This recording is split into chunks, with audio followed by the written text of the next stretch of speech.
The last time I saw Dominic Vance, I was 19 years old, standing in the rain outside his family's estate with a pregnancy test burning a hole in my coat pocket. He was inside laughing at some charity gala with a champagne flute in his hand and a supermodel on his arm. I had driven 3 hours to tell him the truth. I left without ever walking through the door. That was 6 years ago.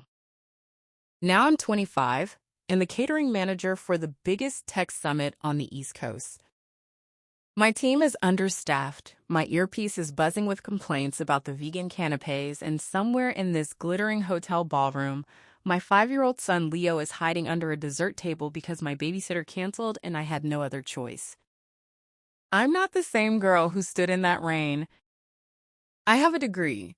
I have a career. I have a tiny apartment in Brooklyn that leaks when it storms and smells like cinnamon because Leo insists on baking muffins every Sunday morning.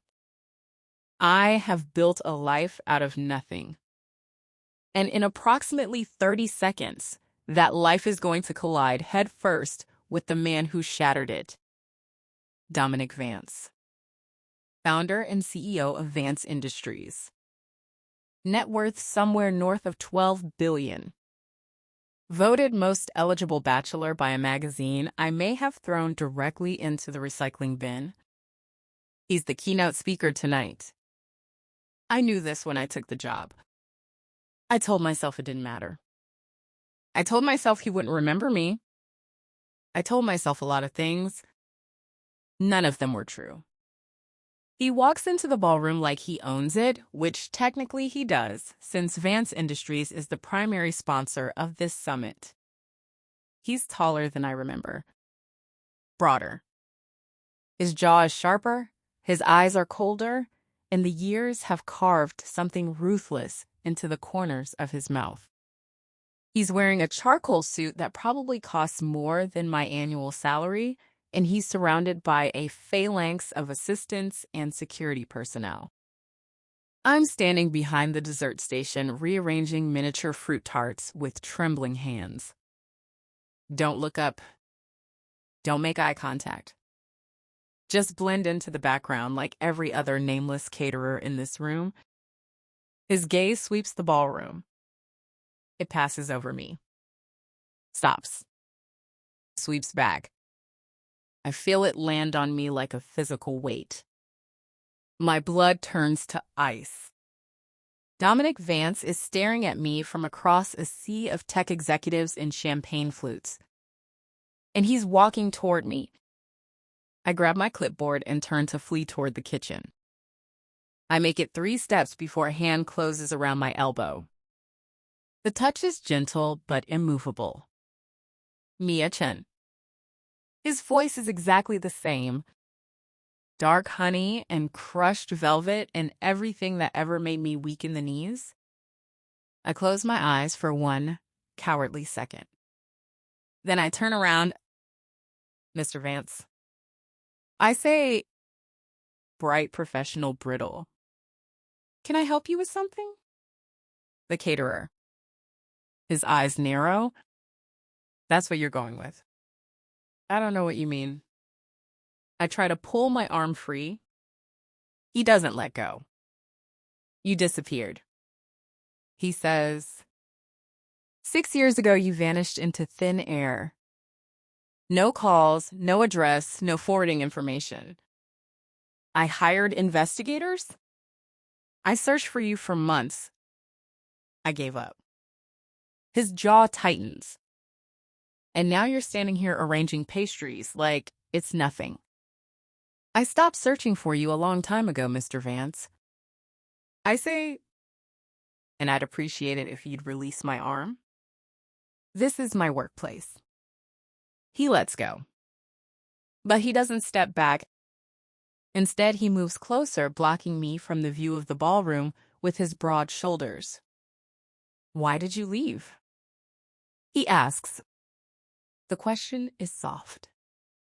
Dangerous. Like a knife wrapped in silk. Tell me the truth, Mia. I looked for you. I mourned you. I deserve to know why.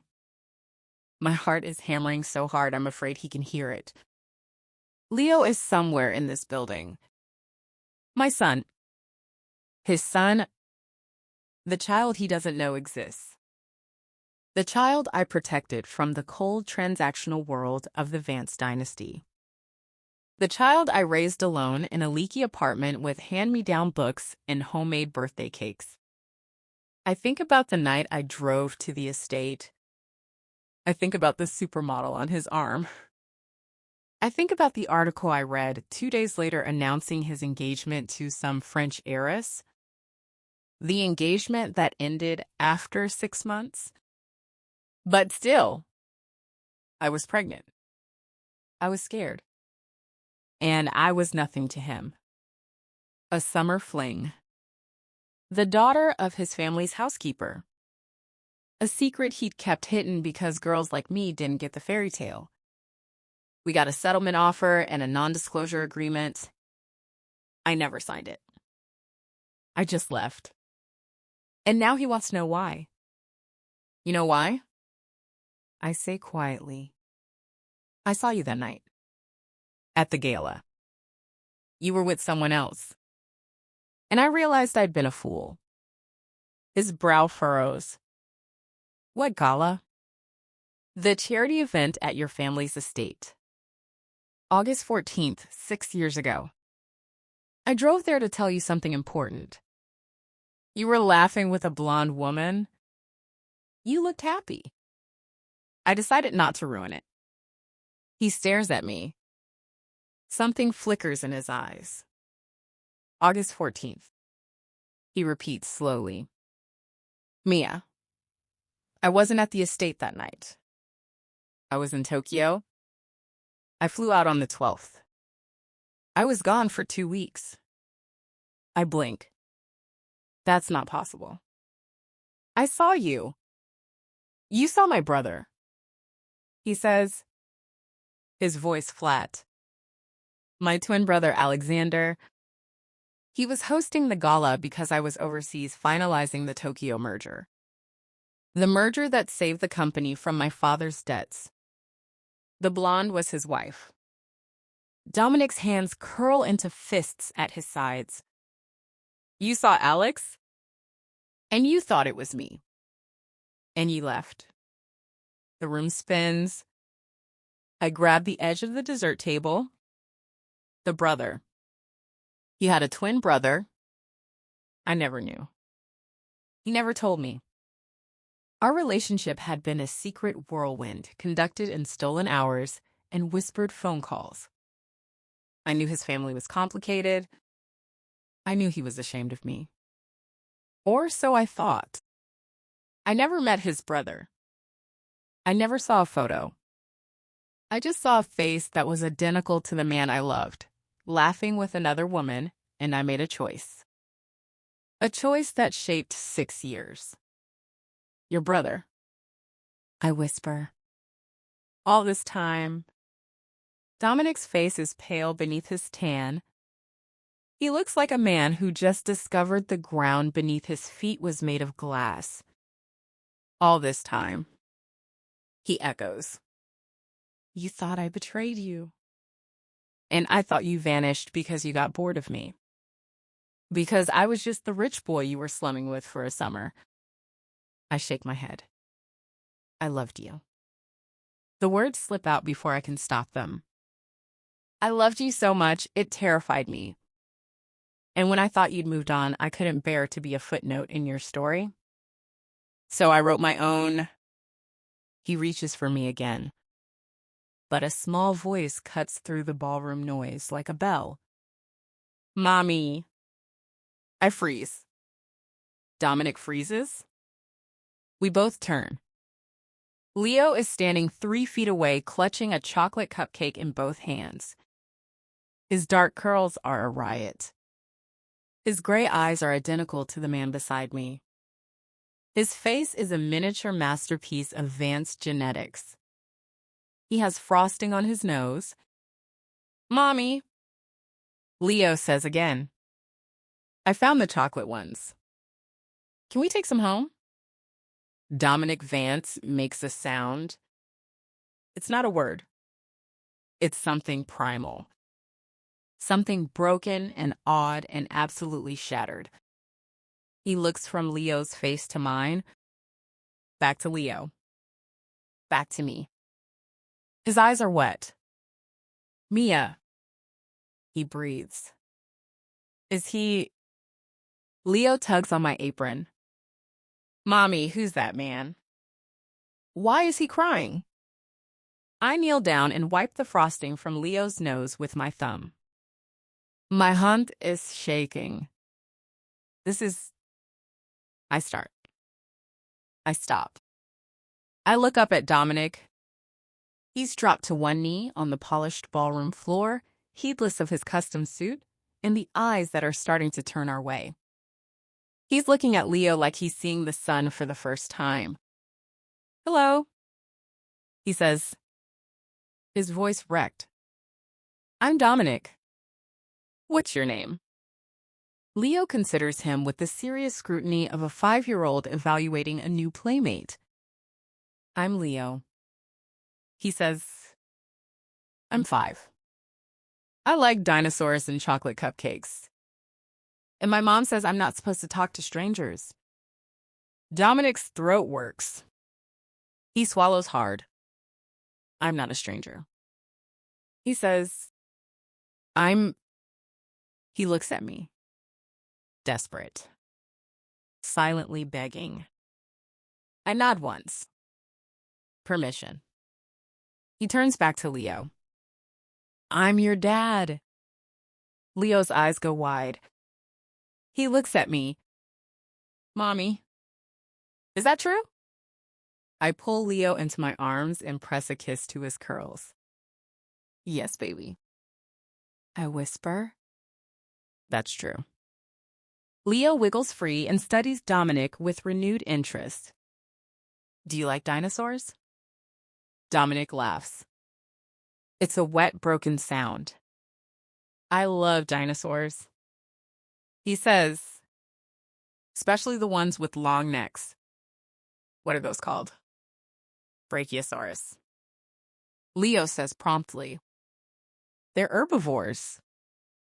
They eat leaves from tall trees. Can we go see one at the museum? Dominic looks at me again. Can we? He asks. And I realize he's not just asking about the museum. He's asking for everything. Permission to know his son. Permission to be in our lives. Permission to fix 6 years of silence and misunderstanding and stolen time. Yes. I say, what's your name? Leo considers him with the serious scrutiny of a 5-year-old evaluating a new playmate. I'm Leo. He says, I'm 5. I like dinosaurs and chocolate cupcakes. And my mom says I'm not supposed to talk to strangers. Dominic's throat works. He swallows hard. I'm not a stranger. He says, He looks at me. Desperate. Silently begging. I nod once. Permission. He turns back to Leo. I'm your dad. Leo's eyes go wide. He looks at me. Mommy, is that true? I pull Leo into my arms and press a kiss to his curls. Yes, baby. I whisper. That's true. Leo wiggles free and studies Dominic with renewed interest. Do you like dinosaurs? Dominic laughs. It's a wet, broken sound. I love dinosaurs. He says, especially the ones with long necks. What are those called? Brachiosaurus. Leo says promptly. They're herbivores. They eat leaves from tall trees. Can we go see one at the museum? Dominic looks at me again. Can we? He asks. And I realize he's not just asking about the museum. He's asking for everything. Permission to know his son. Permission to be in our lives. Permission to fix 6 years of silence and misunderstanding and stolen time. Yes. I say the apartment. The night Leo was born during a snowstorm when the ambulance couldn't get through and my neighbor Carol had to deliver him on my bathroom floor. I tell him about the colic and the sleepless nights. The first smile. The first word, which was dinosaur, by the way. The first day of preschool when I cried harder than Leo did. I tell him about the promotions I earned. The degree I finished online. The life I built brick by brick with bloody hands and a stubborn heart. He listens without interrupting. When I'm done, his coffee is cold and his eyes are red. I missed everything. He says, his voice raw, his first breath, his first word. Every birthday. Every nightmare. Every morning he woke up and I wasn't there. He looks at me. You should have told me. You were with someone else. I say, or so I thought.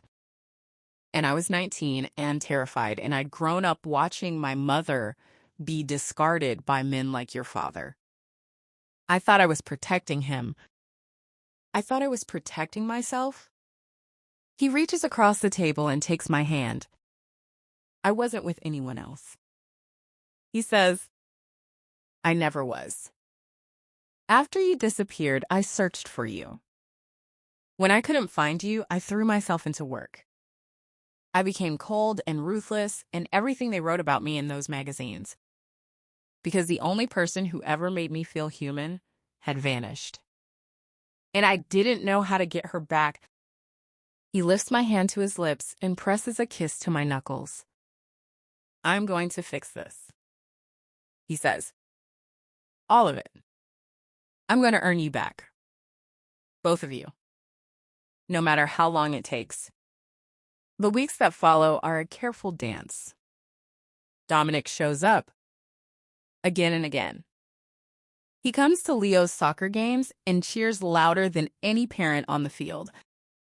He brings groceries to my apartment and learns to cook in my cramped kitchen, burning eggs exactly the way I used to burn them at the diner. He reads Leo bedtime stories over video call when he's traveling for work. He calls me every night just to hear about my day. He's patient. He's steady. He's everything I never allowed myself to believe he could be. And slowly I let the walls come down. One night after Leo is asleep, we're sitting on my fire escape watching the city lights blur through the rain. Dominic turns to me. I have something for you. He says, he pulls out his phone and shows me a document. It's a trust fund. For Leo. Fully vested and irrevocable. Enough for college and a house and whatever dreams he wants to chase. I start to protest. It's not about the money. He cuts me off gently. I know. But this isn't a bribe, Mia. This is me taking responsibility. This is me making sure that no matter what happens between us, Leo will always be protected. He swipes to another document. And this is for you. It's the deed to my penthouse. With your name on it. And a provision that if we ever separate, you keep it. No strings. No conditions? I stare at him. Dominic. He takes my face in his hands. I love you. He says, I've loved you since the summer you stole my coffee order and told me I looked like a villain from a soap opera. I loved you when I thought you'd left me. I loved you when I didn't know about Leo. I love you now knowing everything. I love you and I want to spend the rest of my life proving it. He kisses me. Soft and sweet and full of 6 years of longing. When we break apart, I'm crying. He wipes my tears with his thumbs. Is that a yes? He asks. I laugh. You didn't actually ask anything. He grins. That grin. The one that made me fall in love with him in the first place? Marry me, Mia. Not because of Leo. Not because of guilt. Because I can't imagine a future without you in it. Marry me because you're the only person who's ever seen the real me and stayed anyway. I think about the girl in the rain. The sleepless nights. The fear. The hope. I think about my son sleeping peacefully inside, dreaming of dinosaurs and chocolate cupcakes. I think about the man in front of me who burned his eggs and learned to cheer at soccer games and cried the first time Leo called him daddy. Yes. I say, yes, Dominic. I'll marry you. He kisses me again, and this time it feels like coming home. The wedding is small. Just Leo, my neighbor Carol, who still claims credit for delivering Leo during the snowstorm, and Dominic's brother Alexander, who spent the entire ceremony apologizing profusely for existing. The blonde wife is there too. She hugs me and whispers that she always knew Dominic was miserable without me. Leo is the ring bearer. He takes his job very seriously. He walks down the aisle with a velvet pillow clutched to his chest, his tongue poking out in concentration. When he reaches Dominic, he whispers loudly, "I didn't drop them, Daddy." Dominic kneels and hugs him. "Good job, buddy." He says, "I'm proud of you." Leo beams. "I marry you now." He announces to the small gathering, "My mommy and my daddy are getting married, and then we're getting ice cream." Everyone laughs. I cry. Dominic cries. Even Alexander cries. It's perfect. After the ceremony, we go to the Dinosaur Museum. Because Leo insisted. And Dominic Vance, billionaire CEO, devoted husband, and besotted father, walks through the Hall of Sauriskian dinosaurs with his son on his shoulders, explaining the difference between herbivores and carnivores, like he's been studying for this moment his entire life. I watch them from a bench. My heart's so full it might burst. Dominic catches my eye and winks. Then he turns back to Leo and says, "What do you think, buddy? Should we get a dinosaur for the penthouse?" Leo gasps. "A real one. A statue." Dominic laughs. "A big one. For the rooftop garden." Leo considers this. "Can it be a T-Rex?" "Whatever you want." Dominic says, "It's your home too now. Anything you want?" Leo wraps his arms around Dominic's neck. "I love you, Daddy." He says. Dominic closes his eyes. "I love you too, son." He whispers, "More than anything in the world." That night, after Leo is asleep in his new bedroom with the dinosaur wallpaper and the custom bookshelf shaped like a brachiosaurus, I find Dominic on the rooftop garden. The T-Rex statue hasn't arrived yet, but the city is spread out below us, glittering and infinite. He's standing by the railing, looking out at the skyline. I wrap my arms around him from behind. "Penny, for your thoughts." I ask. He turns and pulls me into his chest. "I was thinking about the night you drove to the estate." He says, "The rain. The pregnancy test. The blonde in the window. I was thinking about how close I came to losing you forever. Because of a misunderstanding. Because of my own family's face. I pressed my cheek to his heart. But you didn't lose me." I say, "I'm right here. We're right here." He tilts my chin up. "I'm going to spend the rest of my life making sure you never regret giving me a second chance." He says, "You and Leo, you're my whole world now. Everything else is just noise." He kisses me, slow and deep and full of promise. The city hums below us.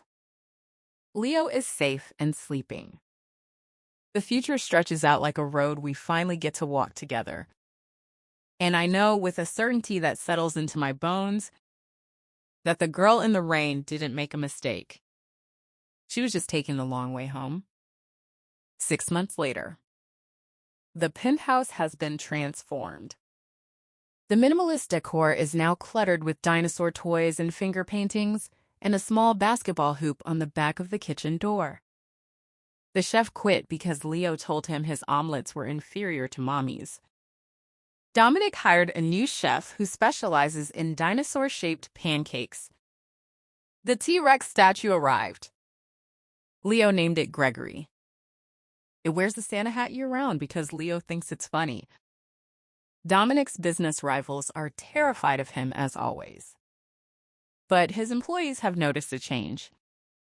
He leaves the office at 5 now. He takes calls from a small voice that demands to know if he's coming home for dinosaur documentary night. He smiles more. He laughs more. He's happy. And so am I. One evening, I come home from a meeting with a new client. My catering business is thriving, thanks to Dominic's unwavering support and refusal to let me refuse his connections. I find them in the living room. Dominic is lying on the floor, covered in blankets and pillows. Leo is perched on his chest, holding a picture book about prehistoric creatures. And that's a pterodactyl. Leo is explaining. It's not actually a dinosaur, it's a flying reptile. Completely different classification. Dominic nods solemnly. Of course. Completely different. And what did they eat? Fish mostly. Leo says. But some of them might have eaten small dinosaurs.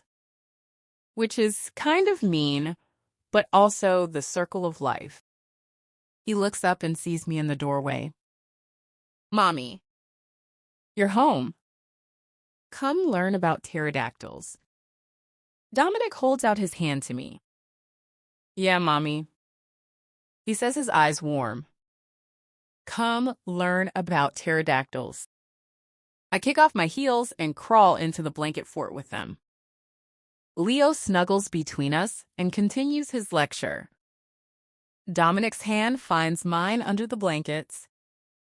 His thumb traces circles on my palm. I look at him. This man who was once a stranger in a ballroom. This man who burned eggs and learned dinosaurs and cried when his son called him daddy. This man who gave me a penthouse and a T-Rex statue and a second chance at the love I thought I'd lost forever. I love you. I mouth silently. He mouths back. I love you more. Leo pauses his lecture. Are you two being mushy again? Yes. Dominic says without shame. We are being very mushy. It's what married people do. Leo sighs dramatically. Fine. But pay attention. The pterodactyl had a wingspan of up to 33 feet. That's bigger than our car. We pay attention. We learn about pterodactyls.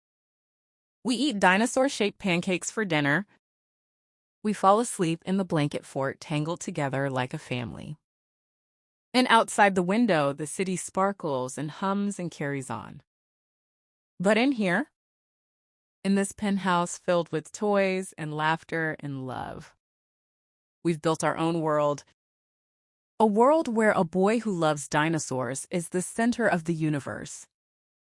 A world where a billionaire learned that the most valuable thing in his portfolio was a 5-year-old's smile. A world where a girl from nothing became everything, not because of luck, not because of money, but because she was brave enough to walk away and brave enough to come back. This story doesn't end here. It's still being written every day. In every dinosaur documentary, every burnt batch of eggs, every bedtime story. Every kiss goodnight. It's a story about second chances, about the long way home, about a love that survived silence and distance and misunderstanding. A love that grew stronger with every obstacle, a love that built a family. And it started with a girl in the rain, a pregnancy test in her pocket, and a choice to protect her child. It ended, or rather it began, with a man who looked at a 5-year-old's face and saw his entire future, with a woman who learned that sometimes the bravest thing you can do is let someone love you, with a boy who knows more about dinosaurs than most paleontologists, and a T-Rex named Gregory who wears a Santa hat all year round. This is their story, and it's still being told every single day, in the quiet moments, in the loud laughter, in the chaos and the calm, in the love that fills every corner of their home. A home that was built not on contracts or obligations, but on the simple, radical truth that they belong to each other from the very first moment. And for all the moments yet to come. The end. Or rather, the beginning of everything that matters. Leo starts first grade in the fall. Dominic cries on the first day. He tries to hide it behind his sunglasses, but Leo catches him. Daddy, are you sad? No, buddy. Dominic says, his voice rough. I'm just really, really proud. Leo pats his hand. It's okay to be sad. He says, Mommy says feelings are like dinosaurs. They're big and sometimes scary, but they're part of life. Dominic laughs and hugs him. You're the smartest kid I know. He says, I know. Leo says, I get it from Mommy. He runs off toward the school doors. He stops at the entrance and turns back. I love you, Daddy. I love you, Mommy. Pick me up at 3. He waves and disappears inside. Dominic takes my hand. We walk back to the car in silence. Then he says, I want another one. I look at him. Another what? Another baby. He says, I want to do it all again. The sleepless nights. The first steps. The dinosaur phase. All of it. I want to experience it with you from the beginning this time. I think about it. The pregnancy test. The fear. The loneliness. But also the first kick. The first cry. The first time Leo smiled at me like I was his whole world. Okay. I say, let's have another baby. Dominic's face breaks into a grin so wide it looks like it hurts. Really? Really? But this time, you're changing all the diapers. He sweeps me into his arms and spins me around on the sidewalk outside the elementary school. Deal. He says, I'll change every single one. I'll do night feedings. I'll learn to swaddle. I'll be the best dad this kid has ever seen. You already are. I tell him. He kisses me. And somewhere up in the penthouse, Gregory the T-Rex waits with his Santa hat slightly askew, ready to welcome another member to the family. Ready for more chaos, more love, more dinosaur facts. Ready for the next chapter. Because this story, their story, is far from over. It's just getting started.